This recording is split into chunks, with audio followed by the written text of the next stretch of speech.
Hello friend, आज हम लोग सीखेंगे change the voice from active to passive.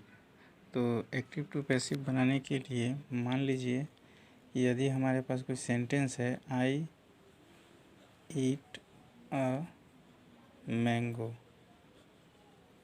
अगर मान लीजिए हमारे पास कोई सेंटेंस है, आई ईट अ मैंगो, तो पहले हमें इस सेंटेंस का टेंस पकड़ना होगा। तो आई ईट अ मैंगो, यदि हम लोग इसको देखेंगे तो ये प्रेजेंट इंडेफिनिट टेंस में आता है। तो प्रेजेंट इंडेफिनिट टेंस में यदि कोई टेंस आता है तो उसका वॉइस चेंज कैसे करते हैं। तो हम लोग क्या करेंगे, इसके जो ऑब्जेक्ट हैं ये इसको पहले रख लेंगे।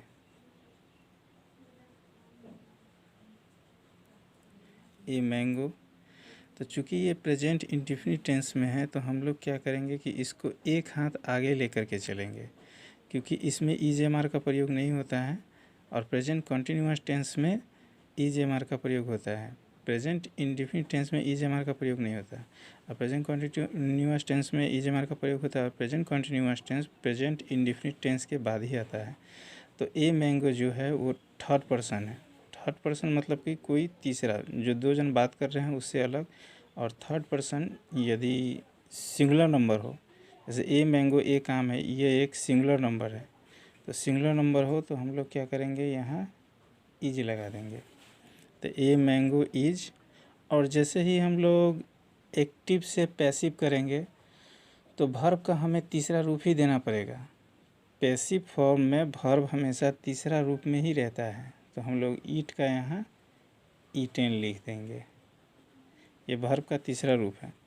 क्योंकि हम लोगों को तीन रूप ही याद करने होते हैं वर्ब का। जैसे ईट है तो ईट का दूसरा रूप हो जाता है तुम्हारा एट, और तीसरा रूप ईटेन। पहला रूप तो ईट यहाँ पे दिया हुआ ही है, और दूसरा रूप होता है एट, और तीसरा रूप होता है ईटेन। और चौथा रूप में हम लोग ING लगा देते हैं, और पांचवा रूप में हम लोग S या ES लगा देते हैं। तो चौथा और पांचवा रूप तो हम लोग आराम से अपने आप से दे सकते हैं, लेकिन दूसरा और तीसरा रूप जो है हमें याद ही करना पड़ेगा। तो हम लोग यहाँ भोजन कर रहे थे प्रेजेंट इंडेफिनिट टेंस का, तो आई ईट ए मैंगो, इसका हिंदी होता है मैं एक आम खाता हूँ। तो इसको यहाँ ये जो ऑब्जेक्ट है उसको सब्जेक्ट के रूप में रख लेंगे। उसके बाद थर्ड पर्सन सिंगुलर नंबर होने के कारण हमें इज लगाएंगे, और वर्ब का तीसरा रूप दे देंगे ईटेन, और उसके बाद एजेंट के रूप में बाय लगा देंगे। ठीक, और आई जो है वो मी में बदल जाएगा। ये वॉइस चेंज क्लास 8 से शुरू हो जाता है और उसके बाद पूरा ग्रेजुएशन तक आपको काम आएगा। तो आई ईट ए मैंगो एक सेंटेंस था, उसका हमने वॉइस चेंज किया, a mango is eaten by me. By को ही ज़्यादातर दिया जाता है, इसीलिए अभी साधारणतः आप लोग खाली बाय ही यूज़ करेंगे। तो ये एक्टिव से पैसिव हुआ। आशा करता हूँ ये वीडियो आप लोगों को बहुत पसंद आया होगा। पसंद आया तो लाइक शेयर करें और सब्सक्राइब करें, और वॉइस चेंज के किस टॉपिक पे आपको वीडियो चाहिए कमेंट करें। Thank you.